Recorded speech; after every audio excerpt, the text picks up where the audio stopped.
ಇದು SS digital channel, Shri ಸುಮಂಗಲಿ digital channel. ನೀವು ನೋಡ್ತಾ ಇದ್ದೀರಿ ಸುದ್ದಿ ಸಮಯ, ಸ್ಥಳೀಯ ಸುದ್ದಿಗಳಿಗಾಗಿ.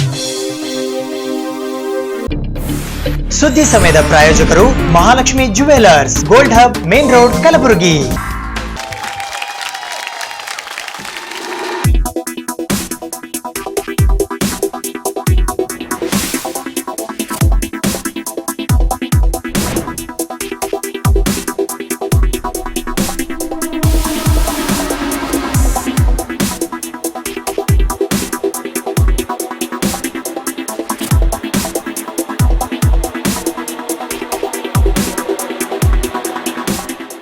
Mahalakshmi jewellers, gold hub, main road, Gulbarga.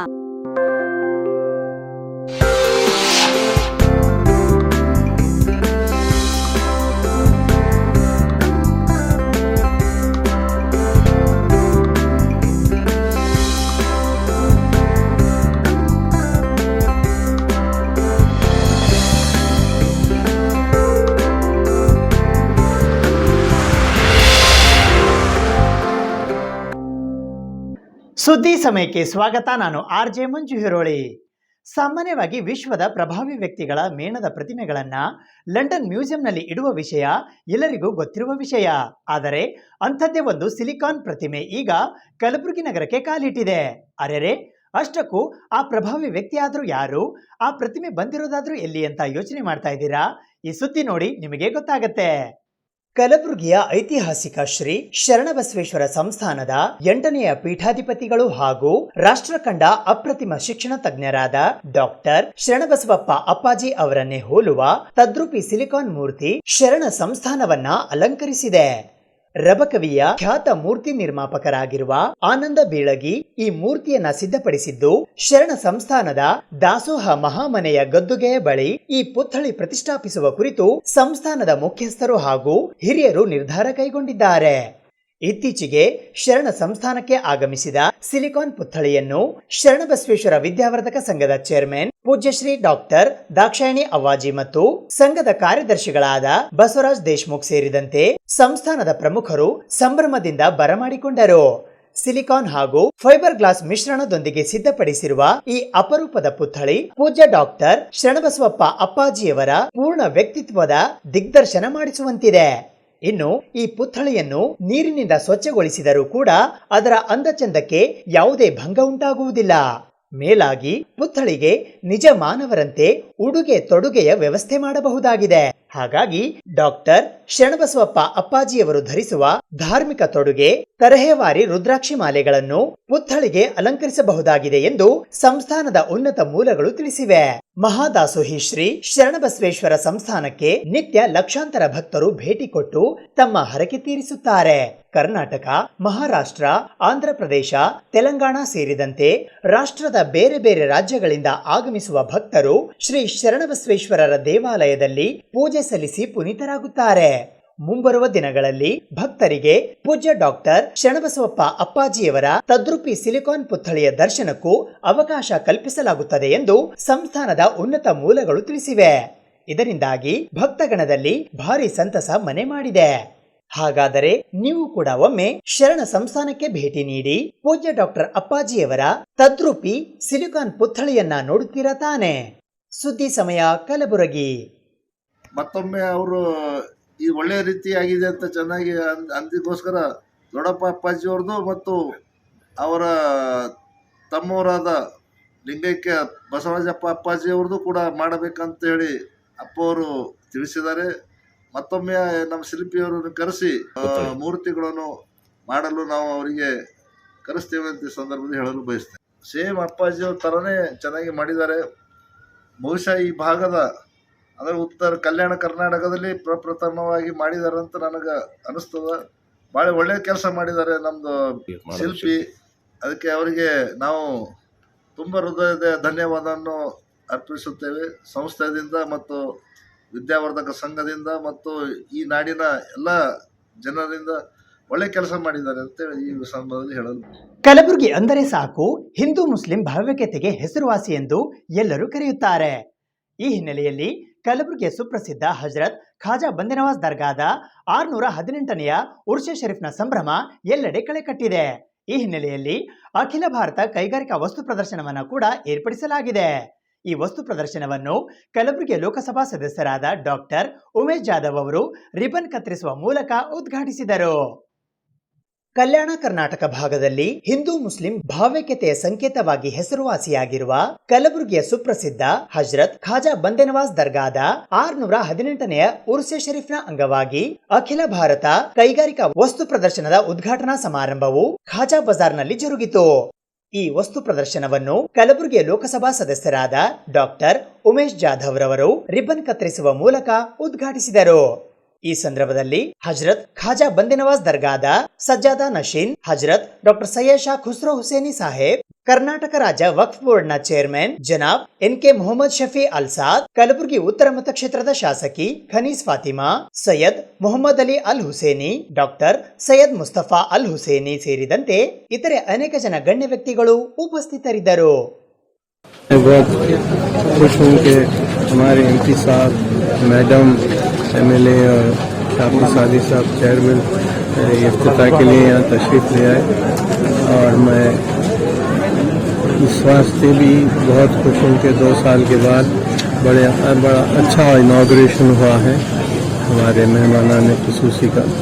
और मुझे उम्मीद है कि बाहर के लोग, गुलबर्गे के लोग इस एग्जीबिशन से फ़ायदा उठाएं। मेरी ख्वाहिश ये और यही कहते जा रहा हूँ मैं कि अभी कोविड पूरी तरह गायब नहीं है, इसलिए हमको किसी भी हाल मास्क और सैनिटाइजर्स का इस्तेमाल ज़रूरी है। ये मानते हैं कि कोविड इतना स्ट्रॉन्ग नहीं है, लेकिन फिर भी बाज़ लोगों को एक हफ्ता 2 हफ्ते तक चला। मैं उम्मीद रखता हूँ और ये मेरी ख्वाहिश भी है कि अमन की सरजमीन है, ख्वाजा बंदा नवाज और शरण बसपा के समस्तान, ये सब अमन के लोग थे, सूफी संत, ये सब जो है ना उनकी तालीमात भी यही थी और उन मुकामात पर आने जाने वाले भी बिला लिहाज मज़हब मिल्लत रहते हैं।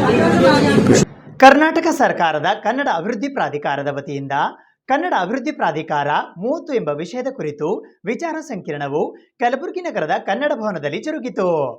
ಕರ್ನಾಟಕ ಸರ್ಕಾರದ ಕನ್ನಡ ಅಭಿವೃದ್ಧಿ ಪ್ರಾಧಿಕಾರದ ವತಿಯಿಂದ ಕನ್ನಡ ಅಭಿವೃದ್ಧಿ ಪ್ರಾಧಿಕಾರ 30 ಎಂಬ ವಿಷಯದ ಕುರಿತು ವಿಚಾರ ಸಂಕಿರಣವು ದಿನಾಂಕ 16ನೇ ಜೂನ್ 2022ರ ಗುರುವಾರದಂದು ಬೆಳಗ್ಗೆ 10 ಗಂಟೆಗೆ ಕಲಬುರಗಿ ನಗರದ ಕನ್ನಡ ಭವನದಲ್ಲಿ ಜರುಗಿತು. ಈ ಕಾರ್ಯಕ್ರಮದ ಅಧ್ಯಕ್ಷತೆಯನ್ನು ಕನ್ನಡ ಅಭಿವೃದ್ಧಿ ಪ್ರಾಧಿಕಾರದ ಅಧ್ಯಕ್ಷರಾದ ಡಾಕ್ಟರ್ ಟಿ.ಎಸ್. ನಾಗಾಭರಣ ವಹಿಸಿದ್ದರು. ಪ್ರಾಸ್ತಾವಿಕ ನುಡಿಗಳನ್ನಾಡಲು ಕನ್ನಡ ಅಭಿವೃದ್ಧಿ ಪ್ರಾಧಿಕಾರದ ಕಾರ್ಯದರ್ಶಿಗಳಾದ ಡಾಕ್ಟರ್ ಸಂತೋಷ್ ಹಾನಗಲ್ಲ ಆಗಮಿಸಿದ್ದರು. ಸ್ವಾಗತಿಸಲು ಕನ್ನಡ ಅಭಿವೃದ್ಧಿ ಪ್ರಾಧಿಕಾರದ ಸದಸ್ಯರಾದ ಸುರೇಶ್ ಬಡಿಗೇರ್ ಆಗಮಿಸಿದ್ದರು. ಕಲಬುರಗಿ ಜಿಲ್ಲಾ ಕನ್ನಡ ಜಾಗೃತಿ ಸಮಿತಿಯ ಸದಸ್ಯರಾದ ಡಾಕ್ಟರ್ ಆನಂದ ಸಿದ್ದಾಮಣಿ ನಿರ್ವಹಿಸಿದರು. ವಿಚಾರ ಸಂಕಿರಣದಲ್ಲಿ ಗಡಿ ಸಮಸ್ಯೆಗಳು ಮತ್ತು ಅದರ ಕಾರಣಗಳು ಎಂಬ ವಿಷಯದ ಕುರಿತು ವಿಷಯ ಮಂಡನೆ ಮಾಡಲು ವಿಜಯಪುರದ ಅಕ್ಕಮಹಾದೇವಿ ಮಹಿಳಾ ವಿಶ್ವವಿದ್ಯಾಲಯದ ಪತ್ರಿಕೋದ್ಯಮ ಮತ್ತು ಸಮೂಹ ಸಂವಹನ ವಿಭಾಗದ ಮುಖ್ಯಸ್ಥರಾದ ಪ್ರೊಫೆಸರ್ ಓಂಕಾರ್ ಕಾಕಡೆ ಆಗಮಿಸಿದ್ದರು. ಪೂರಕ ಟಿಪ್ಪಣಿ ಮಂಡಿಸಲು ಕಾಸರಗೋಡಿನ ಸರ್ಕಾರಿ ಕಾಲೇಜಿನ ಕನ್ನಡ ಸ್ನಾತಕೋತ್ತರ ಅಧ್ಯಯನ ಮತ್ತು ಸಂಶೋಧನಾ ವಿಭಾಗದ ಸಹ ಪ್ರಾಧ್ಯಾಪಕರಾದ ಡಾಕ್ಟರ್ ರಾಧಾಕೃಷ್ಣ ಬೆಳ್ಳೂರು ಆಗಮಿಸಿದ್ದರು. ಗಡಿ ವಿವಾದವನ್ನ ಇವತ್ತಿಗೂ ಕೂಡ ಜೀವಂತವಾಗಿ ಇಡಲಿಕ್ಕೆ ಕಾರಣ ಆಗಿದೆ ಅಂತಕ್ಕಂಥದ್ದು. ಇಂತಹ ಒಂದು ಗಡಿ ಸಮಸ್ಯೆ ಯಾಕೆ ಉದ್ಭವ ಆಯಿತು, ಹೇಗೆ ಉದ್ಭವ ಆಯಿತು, ಅದರ ಕಾರಣಗಳೇನು, ಸಮಸ್ಯೆಯ ಮೂಲ ಎಲ್ಲಿದೆ ಅಂತಕ್ಕಂಥ ನಾವು ಆಲೋಚನೆಯನ್ನ ಮಾಡಲಿಕ್ಕೆ ಹೊರಟ್ರೆ ಅದು ಬಹುದೊಡ್ಡ ಇತಿಹಾಸವನ್ನ ತೆಗೆದುಕೊಳ್ಳುತ್ತದೆ. ಆ ಇತಿಹಾಸವನ್ನ ತೆಗೆದುಕೊಳ್ಳತಕ್ಕಂತಹ ಸಂಗತಿಗಳನ್ನ ಕೆದಕಿ ನೋಡಿದಾಗ ಹಲವಾರು ಘಟನೆಗಳು, ಹಲವಾರು ಆಯೋಗಗಳು, ಹಲವಾರು ಸಮಿತಿಗಳು, ಕೇಂದ್ರ ಮತ್ತು ರಾಜ್ಯ ಸರ್ಕಾರಗಳ ಪ್ರಯತ್ನಗಳು ಕ್ರೊನಾಲಜಿಕಲ್ ಆರ್ಡರ್ನಲ್ಲಿ ನಮ್ಮ ಕಣ್ಣೆದುರಿಗೆ ಬಂದು ನಿಲ್ತದೆ. ಅದರಲ್ಲಿ ಹಲವಾರು ಅಂಕಿ ಸಂಖ್ಯೆಗಳು ಅಡಕಾಗಿದ್ದವು. ಹಾಗಾಗಿ ನಾನು ಈ ವಿಚಾರ ಸಂಕಿರಣದ ಮಂಡನೆಗಾಗಿ ಸಿದ್ಧಪಡಿಸಿರ್ತಕ್ಕಂತಹ ಭಾಷಣ ಲಿಖಿತ ರೂಪದಲ್ಲಿದ್ದು ನಾನು ಆ ಎಲ್ಲ ಸಂಗತಿಗಳನ್ನ ಕ್ರೊನಾಲಜಿಕಲ್ ಆಗಿ ಅಂಕಿ ಅಂಶಗಳ ಸಮೇತವಾಗಿ ಪ್ರಸ್ತುತಪಡಿಸಬೇಕಾಗಿದೆ. ಆ ಕಾರಣಕ್ಕೆ ನಾನು ನನ್ನ ಸಿದ್ಧಪಡಿಸಿದ ಭಾಷಣದ ಮೊರೆಯನ್ನ ಹೋಗ್ತೀನಿ. ಈಗ ನಾನು ಆ ಕ್ರೊನಾಲಜಿಕಲ್ ಆರ್ಡರ್ ಅಲ್ಲಿ ಗಡಿ ಸಮಸ್ಯೆ ಹಾಗೂ ಅದರ ಕಾರಣಗಳನ್ನ ಇಲ್ಲಿ ಪ್ರಸ್ತುತಪಡಿಸಲಿಕ್ಕೆ ಪ್ರಯತ್ನಗಳನ್ನ ಮಾಡ್ತೇನೆ. ನಮಗೆಲ್ಲ ಗೊತ್ತಿರೋ ಹಾಗೆ ದೇಶಕ್ಕೆ 1947ರಲ್ಲಿ ಸ್ವಾತಂತ್ರ್ಯ ದೊರೆತಾಗ 500ಕ್ಕೂ ಹೆಚ್ಚು ಸಂಸ್ಥಾನಗಳಿದ್ದವು. ಈ ಎಲ್ಲ ಸಂಸ್ಥಾನಗಳು ವಿಲೀನಗೊಂಡು ಭಾರತದಲ್ಲಿ ಒಕ್ಕೂಟ ವ್ಯವಸ್ಥೆ ಜಾರಿಗೆ ಬಂತು. ಆಡಳಿತಾತ್ಮಕ ದೃಷ್ಟಿಯಿಂದ ದೇಶದ ವಿವಿಧ ಭಾಗಗಳನ್ನು ವಿಂಗಡಿಸಿ ಪ್ರತ್ಯೇಕ ರಾಜ್ಯಗಳ ಸ್ಥಾಪನೆ ಮಾಡುವ ಕುರಿತು ಸಾಕಷ್ಟು ಚರ್ಚೆಗಳು ನಡೆದವು. ಸ್ವಾತಂತ್ರ್ಯ ಪೂರ್ವ ಕಾಲದಿಂದಲೂ ಭಾಷಾವಾರು ಪ್ರಾಂತ ರಚನೆಯ ಕೂಗು ಕೇಳಿಬಂದಿತ್ತು. ಆಗ ಸಾಕಷ್ಟು ಚರ್ಚೆಗಳು ನಡೆದು ಭಾಷಾವಾರು ಪ್ರಾಂತ ರಚನೆ ಮಾಡುವುದರಿಂದ ಹೆಚ್ಚು ಅನುಕೂಲ ಎಂಬ ತೀರ್ಮಾನಕ್ಕೆ ಬಂದ ಅಂದಿನ ನಮ್ಮ ರಾಜಕೀಯ ಮುಂದಾಳುಗಳು ಈ ನಿಟ್ಟಿನಲ್ಲಿ ಕಾರ್ಯಪ್ರವೃತ್ತರಾಗ್ತಾರೆ. ಈ ಹಿನ್ನೆಲೆಯಲ್ಲಿ ರಾಷ್ಟ್ರಪತಿಗಳು 1948ರ ಜೂನ್ನಲ್ಲಿ ಎಸ್.ಕೆ. ದಾರ್ ನೇತೃತ್ವದ ಆಯೋಗವೊಂದನ್ನ ನೇಮಕ ಮಾಡಿ ಆಂಧ್ರ ಪ್ರದೇಶ, ಕರ್ನಾಟಕ, ಕೇರಳ, ಮಹಾರಾಷ್ಟ್ರ ಪ್ರಾಂತಗಳ ರಚನೆ ಕುರಿತು ಅಧ್ಯಯನ ನಡೆಸಿ ವರದಿ ಸಲ್ಲಿಸುವಂತೆ ಸೂಚನೆಯನ್ನ ಕೊಡ್ತಾರೆ. ಈ ಕುರಿತು 7 ತಿಂಗಳ ಕಾಲ ಅಧ್ಯಯನ ನಡೆಸಿದಂತಹ ಎಸ್.ಕೆ. ದಾರ್ ಸಮಿತಿ 1948 ಡಿಸೆಂಬರ್ನಲ್ಲಿ ತನ್ನ ವರದಿಯನ್ನ ಕೇಂದ್ರ ಸರ್ಕಾರಕ್ಕೆ ಸಲ್ಲಿಸುತ್ತದೆ. ನಂತರ ಜೈಪುರದಲ್ಲಿ ಸಭೆಯನ್ನು ಸೇರಿದ್ದ ಕಾಂಗ್ರೆಸ್ ಕಮಿಟಿ ಎಸ್.ಕೆ. ದಾರ್ ನೇತೃತ್ವದ ಆಯೋಗ ಸಲ್ಲಿಸಿದ್ದ ವರದಿಯನ್ನ ಪರಾಮರ್ಶೆ ಮಾಡಲಿಕ್ಕೆ ಒಂದು ಉಪಸಮಿತಿಯನ್ನ ನೇಮಕ ಮಾಡುತ್ತದೆ. ಈ ಉಪಸಮಿತಿಯಲ್ಲಿ ಸರ್ದಾರ್ ವಲ್ಲಭಭಾಯಿ ಪಟೇಲ್, ಡಾಕ್ಟರ್ ಪಟ್ಟಾಭಿ ಸೀತಾರಾಮಯ್ಯ ಮತ್ತು ಪಂಡಿತ್ ಜವಾಹರಲಾಲ್ ನೆಹರು ಅವರನ್ನೊಳಗೊಂಡ ಸಮಿತಿ ಅಸ್ತಿತ್ವಕ್ಕೆ ಬರ್ತದೆ. ಕಲಬುರಗಿ ನಗರದ ಆದರ್ಶ ನಗರ ಬಡಾವಣೆಯಲ್ಲಿ ಇರುವ ಕೆನರಾ ಬ್ಯಾಂಕ್ ಶಾಖೆಗೆ ನೂತನ ಶಾಖಾ ಪ್ರಬಂಧಕರಾಗಿ ಆಗಮಿಸಿರುವ ಸತೀಶ್ ಆರ್ ಚೌಹಾಣ್ ಅವರಿಗಾಗಿ ದಿವ್ಯಜ್ಯೋತಿ ಸಂಘದ ವತಿಯಿಂದ ಸನ್ಮಾನ ಸಮಾರಂಭವನ್ನು ಹಮ್ಮಿಕೊಳ್ಳಲಾಗಿತ್ತು. ಕಲಬುರಗಿ ಮಹಾನಗರದ ಆದರ್ಶ ನಗರ ಬಡಾವಣೆಯಲ್ಲಿ ಇರುವ ಕೆನರಾ ಬ್ಯಾಂಕ್ನ ಶಾಖೆಗೆ ಹೊಸದಾಗಿ ಆಗಮಿಸಿದ ಶಾಖಾ ಪ್ರಬಂಧಕರಾದ ಸತೀಶ್ ಆರ್ ಚೌಹಾಣ್ ಇವರಿಗೆ ದಿವ್ಯಜ್ಯೋತಿ ಸಂಘದ ವತಿಯಿಂದ ಸನ್ಮಾನ ಕಾರ್ಯಕ್ರಮವನ್ನ ಹಮ್ಮಿಕೊಳ್ಳಲಾಗಿತ್ತು. ಇದೇ ಸಂದರ್ಭದಲ್ಲಿ ಆದರ್ಶ ನಗರ ಶಾಖೆಯಿಂದ ವರ್ಗಾವಣೆಯಾಗಿರುವ ಭೀಮಾಶಂಕರ್ ತದ್ದೇವಾಡಿ ಇವರನ್ನ ಹೃತ್ಪೂರ್ವಕವಾಗಿ ಬೀಳ್ಕೊಡಲಾಯಿತು. ಈ ಸಂದರ್ಭದಲ್ಲಿ ಸಂಘದ ಅಧ್ಯಕ್ಷರಾದ ಸಿದ್ದು ಬಿ ಮಡಿವಾಳ್, ಧರ್ಮಣ್ಣ ಮಡಿವಾಳ್, ಚಂದ್ರಶೇಖರಯ್ಯ ಮಠಪತಿ, ಶಂಕರ್ ಕೊಳ್ಳೂರ್, ವೀರೇಶ್ ಮಸ್ಕಲ್, ಚಂದ್ರಕಾಂತ್ ಬಿರಾದಾರ್, ಕಾರ್ಯದರ್ಶಿಗಳಾದ ಭೀಮರಾವ್ ಬಿ ಮಡಿವಾಳ್ ಸೇರಿದಂತೆ ಸದಸ್ಯರಾದ ಭೀಮಾಶಂಕರ್ ಚಡ್ಚಣ್, ಸುಭಾಷ್ ಬೆಳಕೋಟ ಸೇರಿದಂತೆ ಹಿರಿಯರ ಸಮ್ಮುಖದಲ್ಲಿ ಈ ಕಾರ್ಯಕ್ರಮವನ್ನ ನೆರವೇರಿಸಲಾಯಿತು. ನಮ್ಮ ಬ್ಯಾಂಕಿನ ಮ್ಯಾನೇಜರ್ ಸತೀಶ್ ಅವರಿಗೆ ಹಾಗೂ ನನಗೆ ಬೀಳ್ಕೊಡುಗೆ ಮತ್ತು ಅವರಿಗೆ ಸ್ವಾಗತ ಕಾರ್ಯಕ್ರಮ ಹಮ್ಮಿಕೊಂಡಿದ್ದು, ನಮ್ಮ ಬ್ಯಾಂಕಿನ ಶಾಖೆಯಿಂದ ಮೆಂಬರ್ ಕಡೆಯಿಂದ ನಾವು ತಮ್ಮ ಸಂಘಕ್ಕೆ ನಾನು ಧನ್ಯವಾದಗಳನ್ನು ಸಲ್ಲಿಸುತ್ತೇವೆ. ಇಲ್ಲಿ ಬ್ಯಾಂಕ್ ಪರ್ಮನೆಂಟ್ ಇರೋದು ನಾವು ನಿಮಿತ್ತ ಮಾತ್ರ. ಈಗ ಯಾವ ಒಳ್ಳೆಯ ಸರ್ವಿಸ್ ಸಿಕ್ಕಿದೆ, ಒಳ್ಳೆಯ ಬ್ಯಾಂಕ್ ಕಟ್ಟಿಸಿದ್ದು ಕೆನರಾ ಬ್ಯಾಂಕ್ ಅದು. ಸೊ ಕೆನರಾ ಬ್ಯಾಂಕ್ ಇಲ್ಲಿ ಅಷ್ಟೇ ಇಲ್ಲ, ಇಡೀ ದೇಶ ತುಂಬ ಕೆನರಾ ಬ್ಯಾಂಕ್ ತನ್ನ ಸೇವೆಗೆ ಹೆಸರುವಾಸವಾಗಿದೆ. ಹೀಗಾಗಿ ಈ ಬ್ಯಾಂಕಲ್ಲಿ ಕೆಲಸ ಮಾಡೋದು ನಮಗೂ ಒಂದು ಪುಣ್ಯ ಕೆಲಸನೇ. ನಾವೊಂದು ಹಿಂದಿನ ಜನರಲ್ಲಿ ಪುಣ್ಯ ಮಾಡಿದ್ವಿ, ಅದಕ್ಕಾಗಿ ಈ ಬ್ಯಾಂಕಿನಲ್ಲಿ ನಾವು ನೌಕರಿ ಮಾಡ್ತಾ ಇದ್ದೀವಿ. ಸೊ ಹಾಗೂ ಈ ಬ್ಯಾಂಕಿನ ಕಲ್ಚರ್ ಏನಿದೆ, ಸೇವೆ ಕೊಡೋದು ಮೇನ್ ಗುರಿ. ಬೇರೆ ಬ್ಯಾಂಕಿಗಿಂತ ಅದು ವಿಭಿನ್ನ ಸೇವೆಗಾಗಿ ನಮ್ಮ ಬ್ಯಾಂಕ್ ಇರೋದು. ಹೀಗಾಗಿ ಆ ಬ್ಯಾಂಕಿನ ಕಲ್ಚರ್ ಏನು ನಾವು ಮುಂದುವರ್ಸ್ಕೊಂಡು ಹೋಗ್ತಾ ಇದ್ದೀವಿ. ಅದರ ಒಂದು ಪ್ರತಿಫಲನೇ ಇವತ್ತು ನಮಗೆಲ್ಲ ನೀವು ಸನ್ಮಾನ ಮಾಡ್ತಾ ಇದ್ದೀವಿ. ಯಾಕಂದರೆ ನಾವು ಬ್ಯಾಂಕಿನ ಒಂದು ನಾನು ಅಷ್ಟೇ ಅಲ್ಲ, ನಮ್ಮೆಲ್ಲ ಸಿಬ್ಬಂದಿ ನಮಗೆ ಒಳ್ಳೆಯ ಸೇವೆ ಕೊಟ್ಟಿದ್ದರಿಂದ, ಇತರ ಕಸ್ಟಮರ್ ಕೂಡ ಒಳ್ಳೆಯ ಸೇವೆ ಕೊಟ್ಟಿದ್ದರಿಂದ ತಾವು ನಮಗೆ ಇವತ್ತು ಸನ್ಮಾನ ಮಾಡ್ತಾ ಇದ್ದೀರಿ, ನಮ್ಮನ್ನು ನೆನಪಿಸ್ತಾ ಇದ್ದೀರಿ.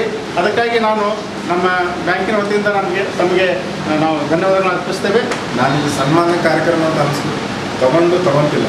ನೀವು ಇಷ್ಟು ದಿವಸ ಈ ಕೆನರಾ ಬ್ಯಾಂಕ್ ಜೊತೆ ವ್ಯವಹಾರ ಇಟ್ಕೊಂಡು ನಮ್ಮ ಸಂಸ್ಥೆಗೊಂದು ರೆಕಗ್ನೈಸ್ ಕೊಟ್ಟು ಆ ಸಂಸ್ಥೆಯಲ್ಲಿ ನಾವು ದುಡಿತಿರೋದ್ರಿಂದ ನಿಮ್ಮ ಒಂದು ಮೆಚ್ಚುಗೆಯಿಂದ ನಮಗೊಂದು ಏನಂತಾರೆ ರಿವಾರ್ಡ್ಸ್ ಕೊಡ್ತಾ ಇದ್ದಾರೆ ಅಂತ ತಿಳ್ಕೊಂಡು ನಾನು ಎಕ್ಸೆಪ್ಟ್ ಮಾಡ್ತಾ ಇದ್ದೀನಿ.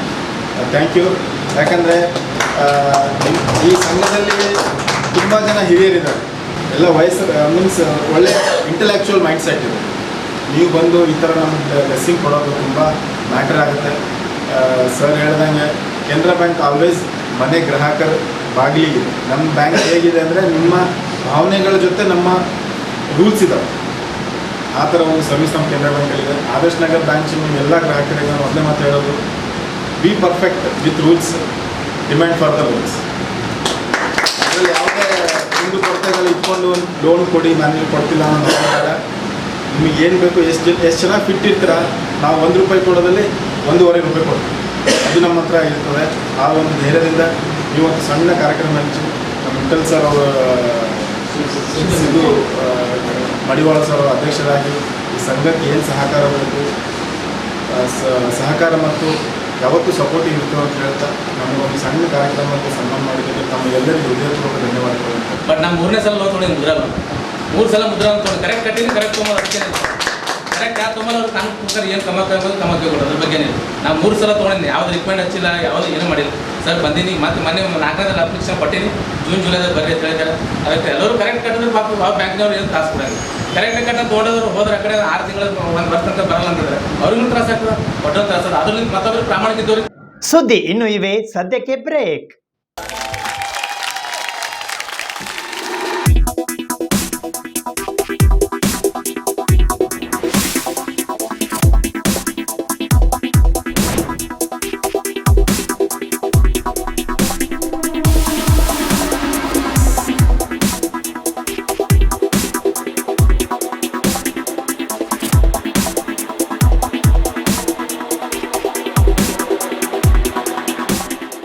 Mahalakshmi jewellers, gold hub, main road, Gulbarga.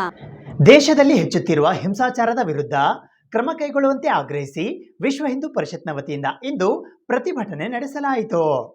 ದೇಶದಲ್ಲಿ ಹೆಚ್ಚುತ್ತಿರುವ ಧರ್ಮಾಂಧತೆ ಮತ್ತು ಹಿಂಸಾಚಾರದ ವಿರುದ್ಧ ಕ್ರಮ ಕೈಗೊಳ್ಳುವಂತೆ ಆಗ್ರಹಿಸಿ ವಿಶ್ವ ಹಿಂದೂ ಪರಿಷತ್ ಕಲಬುರಗಿ ಮಹಾನಗರ ಜಿಲ್ಲೆ, ಕಲಬುರಗಿ ಜಿಲ್ಲೆ, ಕರ್ನಾಟಕ ಉತ್ತರದ ವತಿಯಿಂದ ಇಂದು ಕಲಬುರಗಿ ನಗರದ ಜಿಲ್ಲಾಧಿಕಾರಿಗಳ ಕಚೇರಿಯ ಎದುರು ಪ್ರತಿಭಟನೆ ನಡೆಸುವ ಮೂಲಕ ಭಾರತ ಸರ್ಕಾರದ ಗೌರವಾನ್ವಿತ ಘನತೆವೆತ್ತ ರಾಷ್ಟ್ರಪತಿಗಳಿಗೆ ಜಿಲ್ಲಾಧಿಕಾರಿಗಳ ಮೂಲಕ ಮನವಿ ಪತ್ರವನ್ನ ರವಾನಿಸಲಾಯಿತು.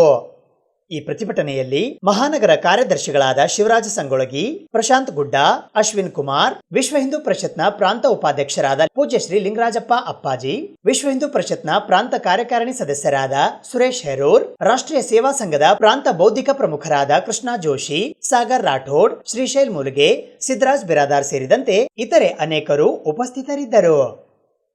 ಈ ದೇಶದಲ್ಲಿ ಇರತಕ್ಕಂತಹ ಎಲ್ಲ ಪಂಥ ಸಂಪ್ರದಾಯ ಭಾಷೆಯವರು ಸಹಿತ ಭಾರತದಲ್ಲಿ ಸಂವಿಧಾನಾತ್ಮಕವಾಗಿ ಕೊಟ್ಟಿರತಕ್ಕಂತಹ ಹಕ್ಕು, ಅದರ ಜೊತೆಗೆ ಕರ್ತವ್ಯ ಎರಡನ್ನೂ ಸಹಿತ ಅವರು ಅರಿತುಕೊಂಡು ಅದರಂತೆ ನಡಿಬೇಕು.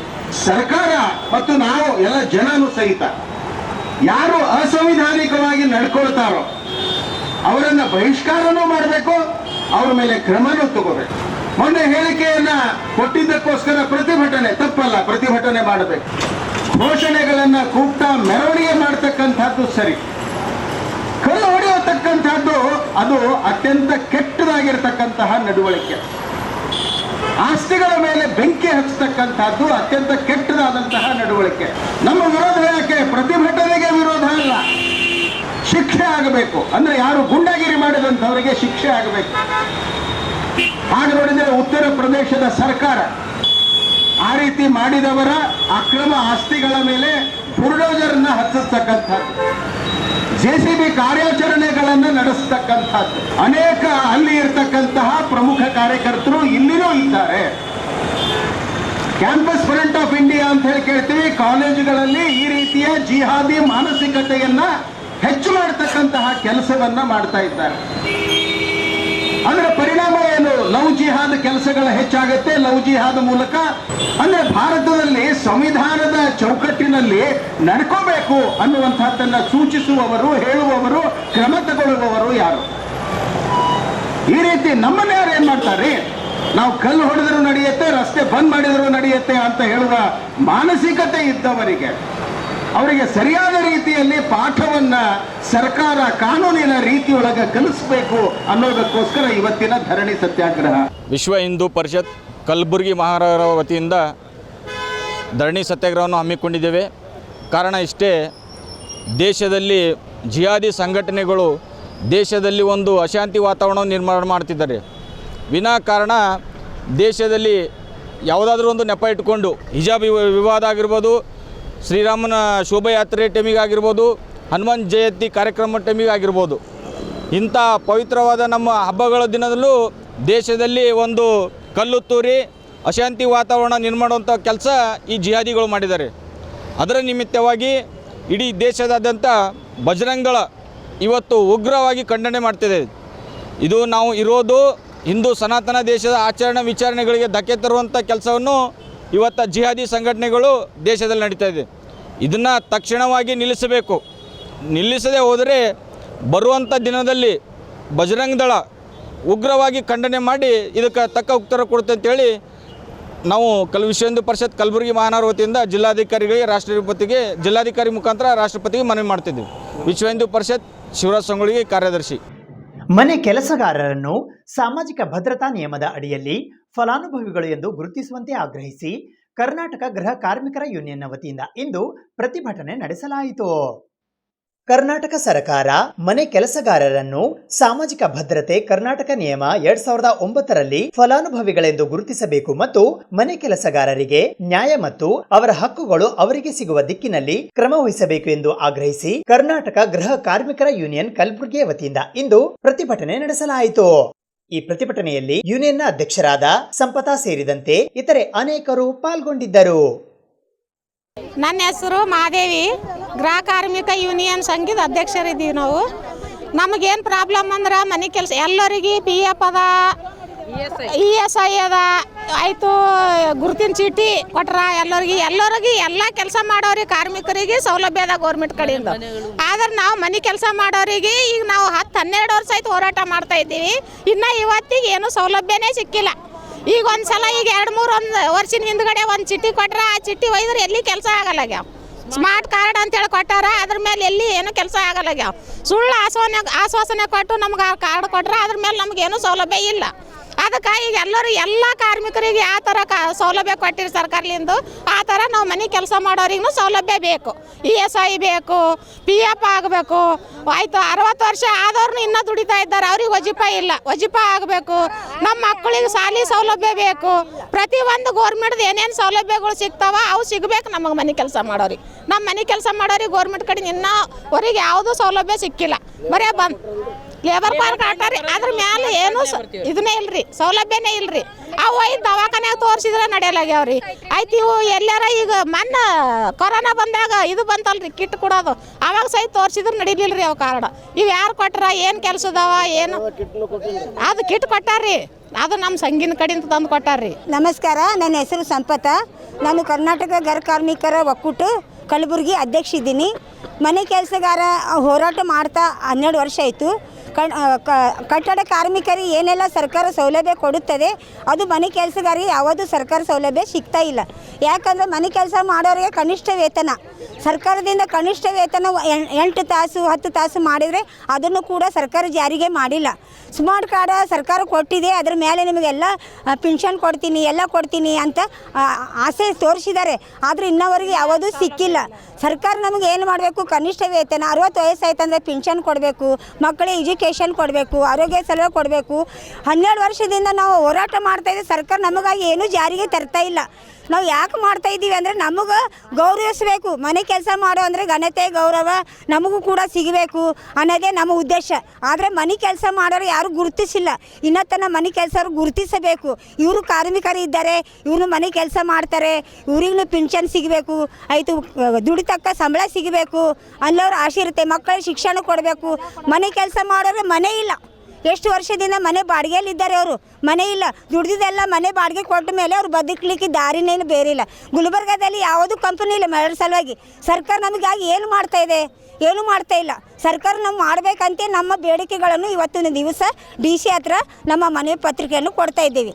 ಕಲ್ಯಾಣ ಕರ್ನಾಟಕ ಪ್ರದೇಶದ ಮೀಸಲಾತಿಯಲ್ಲಿ ನೇಮಕಾತಿ ಮತ್ತು ಬಡ್ತಿಯ ನಿಯಮಗಳಲ್ಲಿ ಬದಲಾವಣೆ ಮಾಡುವಂತೆ ಕಲಬುರಗಿ ಜಿಲ್ಲಾ ಜಾತ್ಯತೀತ ಜನತಾದಳ ಪಕ್ಷ ಆಗ್ರಹಿಸಿದೆ. ಕಲ್ಯಾಣ ಕರ್ನಾಟಕ ಪ್ರಾದೇಶಿಕ ಮೀಸಲಾತಿಯಲ್ಲಿ ನೇಮಕಾತಿ ಹಾಗೂ ಪದೋನ್ನತಿ ಅಂದರೆ ಬಡ್ತಿ ನಿಯಮಗಳನ್ನ ಬದಲಾವಣೆ ಮಾಡಬೇಕು ಎಂದು ಜಿಲ್ಲಾ ಜಾತ್ಯತೀತ ಜನತಾದಳ ಪಕ್ಷದ ಕಲಬುರಗಿ ಜಿಲ್ಲೆಯ ಹಿರಿಯ ಉಪಾಧ್ಯಕ್ಷರಾದ ಬಸವರಾಜ್ ಬಿರ್ಪೆಟ್ಟೆ ಸಂಗಾನಿ ಅವರು ಇಂದು ಕಲಬುರಗಿ ನಗರದ ಪತ್ರಿಕಾ ಭವನದಲ್ಲಿ ಜರುಗಿದ ಸುದ್ದಿಗೋಷ್ಠಿಯ ಮೂಲಕ ಆಗ್ರಹಿಸಿದ್ದಾರೆ. ಈ ಸುದ್ದಿಗೋಷ್ಠಿಯಲ್ಲಿ ಜಿಲ್ಲಾ ಮಹಾಪ್ರಧಾನ ಕಾರ್ಯದರ್ಶಿ ಶ್ಯಾಮರಾವ್ ಸೂರನ್, ಜಿಲ್ಲಾ ವಕ್ತಾರರಾದ ಮನೋಹರ್ ಪೋದ್ದಾರ್, ಗ್ರಾಮಾಂತರ ಅಧ್ಯಕ್ಷರಾದ ಮಲ್ಲಿಕಾರ್ಜುನ್ ಸಂಗಾಣಿ, ಯುವ ಮುಖಂಡರಾದ ಮೆಹಬೂಬ್ ಖುರೇಶಿ, SC/ST ಘಟಕ ಕಲಬುರಗಿಯ ದೇವೇಂದ್ರ ಹಸನಾಪುರ್, ಉಪಾಧ್ಯಕ್ಷರಾದ ಬಸವರಾಜ್ ಸಿದ್ದರಾಮಗೋಳ್, ಅನಿಲ್ ಗುತ್ತೇದಾರ್ ಸೇರಿದಂತೆ ಇತರರು ಉಪಸ್ಥಿತರಿದ್ದರು. ಈ ಕಲ್ಯಾಣ ಕರ್ನಾಟಕದ ವಿದ್ಯಾರ್ಥಿಗಳ ನೋವಿನ ಬಗ್ಗೆ ತಮ್ಮೆಲ್ಲರಿಗೆ ತಿಳಿಸಲಿಕ್ಕೆ ನಾನು ಬಂದಿದ್ದೇನೆ. ಇದ್ರ ಬಗ್ಗೆ ಹೈದರಾಬಾದ್ ಕರ್ನಾಟಕ ಈ ಪ್ರದೇಶ ಹಿಂದುಳಿದ ಪ್ರದೇಶವೆಂದು 2013-14ರಲ್ಲಿ ಕೇಂದ್ರ ಸರ್ಕಾರ ಆದೇಶ ಕೊಟ್ಟಾಗ ಈ ರಾಜ್ಯ ಸರ್ಕಾರ ಇರ್ತಕ್ಕಂಥ ಸಿದ್ದರಾಮಯ್ಯ ನೇತೃತ್ವದಲ್ಲಿ ಇದನ್ನು ಜಾರಿಗೆ ತಂದರು.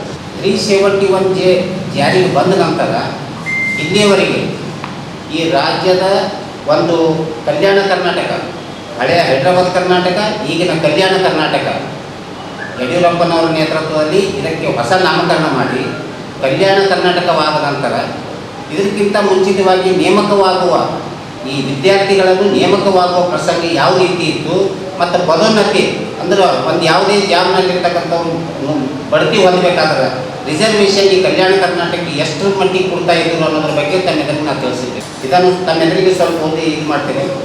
ಕಲ್ಯಾಣ ಕರ್ನಾಟಕ ಪ್ರಾದೇಶಿಕ ಮೀಸಲಾತಿಯಲ್ಲಿ ನೇಮಕಾತಿ ಹಾಗೂ ಪದೋನ್ನತಿ ಬಡ್ತಿ ನಿಯಮಗಳನ್ನು ಬದಲಾವಣೆ ಮಾಡುವ ಕುರಿತು ಇವತ್ತಿನ ಪತ್ರಿಕಾ ಇದು ಗೋಷ್ಠಿ.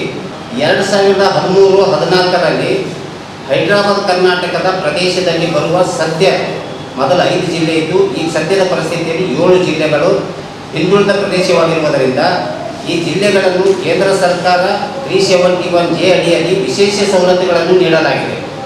ಆದರೆ ಪ್ರಾದೇಶಿಕ ಮೀಸಲಾತಿಯಲ್ಲಿ ರಾಜ್ಯದ ಬೇರೆ ಬೇರೆ ಭಾಗಗಳಲ್ಲಿರುವ ಕಚೇರಿಗಳನ್ನು ರಾಜ್ಯ ಮಟ್ಟದ ಅಥವಾ ಪ್ರಾದೇಶಿಕ ಮಟ್ಟದ ಕಚೇರಿಗಳು ಅಥವಾ ಇತರೆ ಕಚೇರಿಗಳು ಎಂಬುದಾಗಿ ವರ್ಗೀಕರಿಸಿದ ನಂತರ ಹುದ್ದೆಗಳು ಸಮೂಹ ಎ ಹಿರಿಯ ಅಥವಾ ಕಿರಿಯ ಶ್ರೇಣಿ, ಸಮೂಹ ಬಿ, ಸಮೂಹ ಸಿ ಮತ್ತು ಡಿ ಹುದ್ದೆಗಳೆಂಬುದಾಗಿ ವರ್ಗೀಕರಿಸಿರುವುದರ ಜೊತೆಗೆ ಪ್ರತಿ ಹುದ್ದೆಯ ಕಾಲಿಕ ವೇತನ ಶ್ರೇಣಿ, ಹುದ್ದೆಯ ಹೆಸರನ್ನು ವಿವರವಾಗಿ ಸೂಚಿಸಿ ಆದೇಶ ಹೊರಡಿಸಿದೆ. ಇದು 2013-14 ಇಸ್ವಿಯಲ್ಲಿ ಈ ರೀತಿ ಆದೇಶ ಹೊರಡಿಸಿದೆ. ಅದೇ ರೀತಿ ಸಮೂಹ ಎ ವರ್ಗಕ್ಕೆ ಕಿರಿಯ ಶ್ರೇಣಿ ಹುದ್ದೆಗೆ ಕಲ್ಯಾಣ ಕರ್ನಾಟಕ ಕೊಟ್ಟಿರ್ತಕ್ಕಂಥ ಪ್ರತಿಶತ 75%. ಅದೇ ರೀತಿ ಸಮೂಹ ಬಿ ವರ್ಗಕ್ಕೆ 75%, ಸಮೂಹ ಸಿ ವರ್ಗಕ್ಕೆ 80%, ಸಮೂಹ ಡಿ ವರ್ಗಕ್ಕೆ 85%. ಹೀಗೆ ವಿಶೇಷ ಸವಲತ್ತಿನಡಿ ಈ ಪ್ರದೇಶದ ವಿದ್ಯಾರ್ಥಿಗಳನ್ನು ನೇಮಕಾತಿ ಮಾಡಿಕೊಳ್ಳಬೇಕೆಂದು ಆದೇಶ ಹೊರಡಿಸಿದ್ದು. ಆದರೆ ಈಗ ಸದ್ಯ ನೇಮಕಾತಿ ಆಗುತ್ತಿರುವ ಪದ್ಧತಿಯನ್ನು ನೋಡಿದರೆ ಒಂದು ಉದಾಹರಣೆಯಾಗಿ ತಮ್ಮೆದುರನ್ನ ಹೇಳಲಿಕ್ಕೆ ಇಚ್ಛೆಪಡ್ತೀನಿ. ಏನಂದ್ರೆ ಉದಾಹರಣೆಗಾಗಿ ಸಿ ಮತ್ತು ಡಿ ದರ್ಜೆ ವಿದ್ಯಾರ್ಥಿಗಳು, ಡಿ ದರ್ಜೆ ಅಂದ್ರೆ ಪ್ಯೂನ್ ಆಗಿರ್ಬೋದು, ಅಟೆಂಡರ್ ಆಗಿರ್ಬೋದು ಅಥವಾ ಕ್ಲರ್ಕ್. ಆದರೆ ಸಿ ದರ್ಜೆ ಅಂದ್ರೆ ಸ್ಕೂಲ್ ಪ್ರೌಢಶಾಲಾ ಶಿಕ್ಷಕರಾಗಿರ್ಬೋದು ಮತ್ತು FDC ಆಗಿರ್ಬೋದು, ಇನ್ನಿತರ PSI ನೇಮಕಾತಿ ಇರ್ಬೋದು, ಇಂಥವು ಇವೆಲ್ಲ ಸಿ ದರ್ಜೆಯಲ್ಲಿ ಬರ್ತವೆ. ಈ ಸಮೂಹ ವರ್ಗಕ್ಕೆ ಸೇರಿದ ನೇಮಕಾತಿಯಲ್ಲಿ ಈ ಕಲ್ಯಾಣ ಕರ್ನಾಟಕ ಪ್ರದೇಶಕ್ಕೆ 80% ನೇಮಕಾತಿಯಲ್ಲಿ ಆದೇಶಗಳಿವೆ. 80% ನಮ್ಮ ವ್ಯಾಪ್ತಿಯಲ್ಲಿ ಇರ್ತಕ್ಕಂಥವ್ರು ನೇಮಕ ಮಾಡಬೇಕಂತ. ಅದೇ ರೀತಿ ಆದರೆ ಉಳಿದ ಜಿಲ್ಲೆಗಳಲ್ಲಿ ಈ ಕರ್ನಾಟಕ ರಾಜ್ಯದಲ್ಲಿ ಒಟ್ಟು 31 ಜಿಲ್ಲೆಗಳಿರುವುದರಿಂದ ಈ ನಮ್ಮ ಕಲ್ಯಾಣ ಕರ್ನಾಟಕ ಸಂಬಂಧಪಟ್ಟಂಗೆ 7 ಜಿಲ್ಲೆಗಳ ವ್ಯಾಪ್ತಿಯಲ್ಲಿ ನಮ್ಮ ಕಲ್ಯಾಣ ಕರ್ನಾಟಕ ಇರುತ್ತದೆ.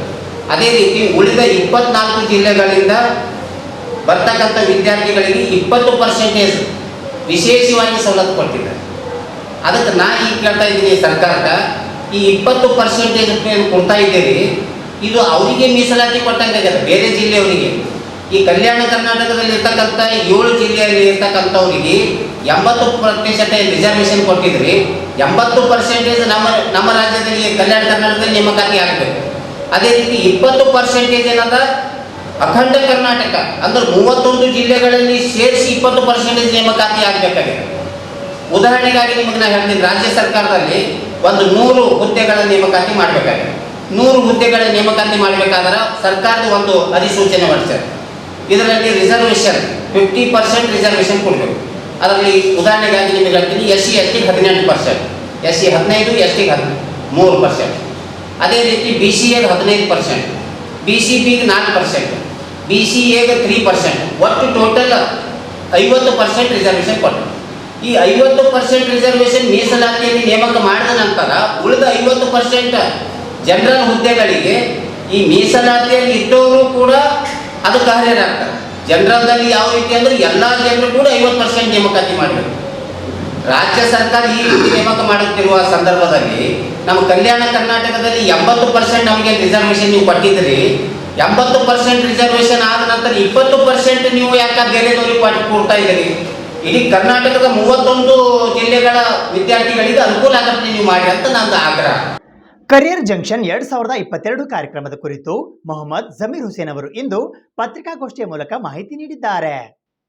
ದಿನಾಂಕ 16ನೇ ಜೂನ್ 2022 ಗುರುವಾರದಂದು ಬೆಳಿಗ್ಗೆ 11 ಗಂಟೆಗೆ ಕಲಬುರಗಿ ನಗರದ ಜಗತ್ ವೃತ್ತದ ಹತ್ತಿರವಿರುವ ಜಿಲ್ಲಾ ಪಂಚಾಯತಿ ಕಚೇರಿಯ ಆವರಣದಲ್ಲಿನ ಕಲಬುರಗಿ ಜಿಲ್ಲಾ ಕಾರ್ಯನಿರತ ಪತ್ರಕರ್ತರ ಸಂಘದ ಪತ್ರಿಕಾ ಭವನದಲ್ಲಿ ಮೊಹಮ್ಮದ್ ಜಮೀರ್ ಹುಸೇನ್ ರವರು ಕರಿಯರ್ ಜಂಕ್ಷನ್ 2022 ಕಾರ್ಯಕ್ರಮದ ಕುರಿತು ಪತ್ರಿಕಾಗೋಷ್ಠಿಯ ಮೂಲಕ ಮಾಹಿತಿ ನೀಡಿದರು. ಈ ಪತ್ರಿಕಾಗೋಷ್ಠಿಯಲ್ಲಿ ಅನುಪಮಾ ಧುತ್ತರಗಿ, ಲಿಂಗಯ್ಯ ಹಿರೇಮಠ್ ಉಪಸ್ಥಿತರಿದ್ದರು. ಕರಿಯರ್ ಕೌನ್ಸಿಲರ್ ಆಗಿ ಕಾರ್ಪೊರೇಟ್ನಲ್ಲಿ ಟ್ರೈನರ್ ಆಗಿದ್ದೀನಿ. ಕಳೆದ 20 ವರ್ಷದಿಂದ ನಾನು ಕಾರ್ಪೊರೇಟಲ್ಲಿ ಟ್ರೈನಿಂಗ್ ಮಾಡ್ತಾ ಇದ್ದೀನಿ. ಇಲ್ಲಿ ನಾನು ಒಂದು ಸುಮಾರು 1.5 ವರ್ಷದಿಂದ ಕಳೆದ ಕಂಪನಿ ತೆಗೆದಿದ್ದೀನಿ. ಝೆನಿತ್ ಎಡ್ಟೆಕ್ ಸೊಲ್ಯೂಷನ್ಸ್ ಕಂಪನಿ ಹೆಸರು ಝೆನಿತ್ ಎಡ್ಟೆಕ್ ಸೊಲ್ಯೂಷನ್ಸ್ ಅಂತ. ಅಲ್ಲಿ ನಾನು ಭಾಳಷ್ಟು ಹೊಸದ ಏನು NEP ಒಳಗೆ ಏನೇನು ಸಜೆಷನ್ಸ್ ಮಾಡ್ತಾ ಇದ್ದಾರೆ, ಆ ಎಲ್ಲ ಕೋಡಿಂಗ್ ಆಗಿರಲಿ, ಆರ್ಟಿಫಿಷಿಯಲ್ ಇಂಟೆಲಿಜೆನ್ಸ್, ಮಷಿನ್ ಲರ್ನಿಂಗ್, ಯಾವುದಾದ್ರೂ ಪ್ರೋಗ್ರಾಮಿಂಗ್ ಆಗಿರಲಿ, ಎಲ್ಲ ಅಂಥದ್ದು ಹೊಸ ಕೋರ್ಸ್ ಗುಲ್ಬರ್ಗನಲ್ಲಿ ತರಬೇಕಂತ ನಮ್ಮ ಒಂದು ಪ್ರಯತ್ನ ಇದೆ. ಇವಾಗ ಒಂದು ಇವೆಂಟ್ ನಾವು ಕಂಡಕ್ಟ್ ಮಾಡಿರ್ತೀವಿ. ಅದು 18 ಮತ್ತು 19 ಜೂನ್ ಸ್ಯಾಟರ್ಡೇ ಮತ್ತು ಸಂಡೇ. ಡೇಟ್ ರಿಪೀಟ್ ಮಾಡಿರ್ತೀನಿ. 18 ಮತ್ತು 19 ಜೂನ್ ಬಸ್ ಸ್ಟ್ಯಾಂಡ್ ಹತ್ತಿರ ಒಂದು ಶಾನ್ಬಾಗ್ ಫಂಕ್ಷನ್ ಹಾಲ್ ಅಂತ ಇದೆ. ಅಲ್ಲಿ ಆ ಇವೆಂಟ್ ಮುಂಜಾನೆ 10ರಿಂದ ಸಂಜೆಗೆ 6 ತನಕ ಇರುತ್ತೆ. ಸೊ ಅಲ್ಲಿ ಆ ಇವೆಂಟ್ನಲ್ಲಿ ನಾವು 2 ಸೆಕ್ಷನ್ಸ್ ಮಾಡಿದ್ವಿ. ಮೊದಲನೇ ಸೆಕ್ಷನ್ ಅಂದರೆ ಅಲ್ಲಿ universities, group of institutions, individual institutions, ಯಾವುದಾದ್ರೆ ಸರ್ಟಿಫಿಕೇಷನ್ ಕೊಡೋರು ಇನ್ಸ್ಟಿಟ್ಯೂಟ್ಸ್ ಇದ್ದಾರೆ, ಅವ್ರು ಎಲ್ಲರೂ ಮೋಸ್ಟ್ ಆಫ್ ದ ಇನ್ಸ್ಟಿಟ್ಯೂಟ್ಸಲ್ಲಿ ಪಾರ್ಟಿಸಿಪೇಟ್ ಮಾಡಿರ್ತಾರೆ. 4 universities, Central University Karnataka, Gulbarga University, KBN university, Sharanabasava university, ಎಲ್ಲರಿಗೂ ಸ್ಟಾಲ್ಸ್ ಇರುತ್ತೆ. ಅವ್ರು ಬಿಟ್ಟು ಬೇರೆ ಗ್ರೂಪ್ ಆಫ್ ಇನ್ಸ್ಟಿಟ್ಯೂಷನ್ಸ್, ಯಾವುದಾದ್ರೆ ಸರ್ಟಿಫಿಕೇಷನ್ ಇನ್ಸ್ಟಿಟ್ಯೂಷನ್ಸ್, ಮೇನ್ ಏನಂದರೆ ಯಾರ್ಯಾರು ಪ್ರೊಫೆಷ್ನಲ್ ಕೋರ್ಸಸ್ ಕೊಡ್ತಾ ಇದ್ದಾರೆ ಅವರೆಲ್ಲರೂ ಅಲ್ಲಿ ಬರ್ತಾ ಇದ್ದಾರೆ. ಅದರ್ ಹಾಫ್ ಸೆಕ್ಷನ್ ಅಲ್ಲಿ ಏನಿರುತ್ತೆ ಅಂದರೆ ಅಲ್ಲಿ ಕರಿಯರ್ ಓರಿಯೆಂಟೆಡ್ ಸೆಮಿನಾರ್ಸ್ ನಡ್ತಾ ಇರುತ್ತೆ 2 ದಿವಸ. So start from talking about NEP ಏನಿದೆ, ಮತ್ತು ಓಪನಿಂಗ್ ಪ್ರೋಗ್ರಾಮ್ನಲ್ಲಿ Gulbarga VC professor Dayanand sir ಅವರು ಚೀಫ್ ಗೆಸ್ಟ್ ಆಗಿ ಬರ್ತಾ ಇದ್ದಾರೆ. ಮತ್ತು Central University Karnataka registrar doctor Basavaraj ಬಂದು ಅವರು ಗೆಸ್ಟ್ ಆಫ್ ಆನರ್ ಅಂತ ಬರ್ತಾ ಇದ್ದಾರೆ. ಸೊ ಅದು ಆದ ನಂತರ ನಾವು ಒಂದು ಸ್ಮಾಲ್ ಸೆಲೆಬ್ರೇಷನ್ ಮಾಡ್ತಾ ಇದ್ದೀವಿ. ಬಿಕಾಸ್ ಗುಲ್ಬರ್ಗ ಯೂನಿವರ್ಸಿಟಿ ಮೊದಲನೇ ಯೂನಿವರ್ಸಿಟಿ NEP ಇಂಪ್ಲಿಮೆಂಟ್ ಮಾಡೋಕ್ಕೆ. ಸೊ ಹಾಗಾಗಿ ಅಲ್ಲಿ ಒಂದು ಸ್ಮಾಲ್ ಸೆಲೆಬ್ರೇಷನ್ ಇದೆ. ಅದು ಆದ ನಂತರ ರಿಬನ್ ಕಟಿಂಗ್ ಆಗಿ ಸ್ಟಾಲ್ಸ್ ಎಲ್ಲ ಓಪನ್ ಆಗುತ್ತೆ. So we are requesting all the students ಮತ್ತು ಅವ್ರ ಪೇರೆಂಟ್ಸ್ ಜೊತೆ ಅವರಿಗೆ ಅಲ್ಲಿ ಬರಬೇಕು. ಅವರಿಗೆ ಎಲ್ಲ ಕರಿಯರ್ ಬಗ್ಗೆ ಭಾಳಷ್ಟು ಮಾಹಿತಿ ಸಿಗುತ್ತೆ.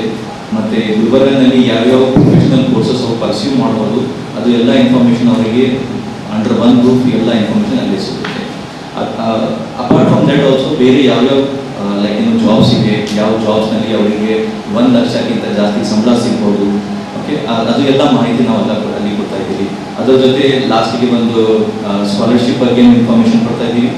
ಯಾವ್ಯಾವ ಸ್ಕಾಲರ್ಶಿಪ್ ಇದೆ, ಬರೀ ಮೈನಾರಿಟಿ ಸ್ಕಾಲರ್ಶಿಪ್ ಅಲ್ಲ, ವೇರಿಯಸ್ ಸ್ಕಾಲರ್ಶಿಪ್ಸ್ ಇದೆ. ಕಾರ್ಪೊರೇಟ್ ಸೋಷಿಯಲ್ ರೆಸ್ಪಾನ್ಸಿಬಿಲಿಟಿ ಹಾಗೂ ಕಾರ್ಪೊರೇಟ್ ಓರಿಯೆಂಟೆಡ್ ಸ್ಕಾಲರ್ಶಿಪ್ ಕೊಡ್ತಾ ಇದ್ದಾರೆ. ಅದರ ಬಗ್ಗೆನೂ ಮಾಹಿತಿ ನಾವು ಕೊಡ್ತಾ ಇದ್ದೀವಿ. ಅದರ ಜೊತೆ ಲಾಸ್ಟಿಗೆ ಒಂದು ಪ್ರೋಗ್ರಾಮ್ ಎಂಟರ್ಪ್ರಿನರ್ಶಿಪ್ ಬಗ್ಗೆನೂ ಇದೆ. Like students want to perceive business ಅವರು ಲೈಕ್ ಫ್ಯೂಚರ್ ಮಾಡಬೇಕಂತಿದ್ರೆ, so there is a small talk on entrepreneurship also. ಇದು ಇವತ್ತಿನ ಸುದ್ದಿ ಸಮಯ. ಸ್ಥಳೀಯ ಸುದ್ದಿಗಳಿಗಾಗಿ ನೋಡ್ತಾ ಇರಿ ಸುದ್ದಿ ಸಮಯ. ನಿಮ್ಮ ನೆಚ್ಚಿನ ಸುದ್ದಿ ಸಮಯವನ್ನು ಡೆನ್ ಸೆಟಾಪ್ ಬಾಕ್ಸ್ನ ಚಾನಲ್ ನಂಬರ್ 746ರಲ್ಲಿ ಪ್ರತಿದಿನ ರಾತ್ರಿ 9 ಗಂಟೆಗೆ, ಮರುಪ್ರಸಾರ ರಾತ್ರಿ 10 ಗಂಟೆಗೆ ಮತ್ತು ಮರುದಿನ ಬೆಳಿಗ್ಗೆ 8 ಗಂಟೆ ಮತ್ತು 9 ಗಂಟೆಗೆ ವೀಕ್ಷಿಸಬಹುದು. ಇದು SS ಡಿಜಿಟಲ್ ಚಾನಲ್, ಶ್ರೀ ಸುಮಂಗಲಿ ಡಿಜಿಟಲ್ ಚಾನಲ್. ನೀವು ನೋಡ್ತಾ ಇದ್ದೀರಿ ಸುದ್ದಿ ಸಮಯ, ಸ್ಥಳೀಯ ಸುದ್ದಿಗಳಿಗಾಗಿ. ಸುದ್ದಿ ಸಮಯದ ಪ್ರಾಯೋಜಕರು Mahalakshmi jewellers, gold hub, main road, Kalaburagi.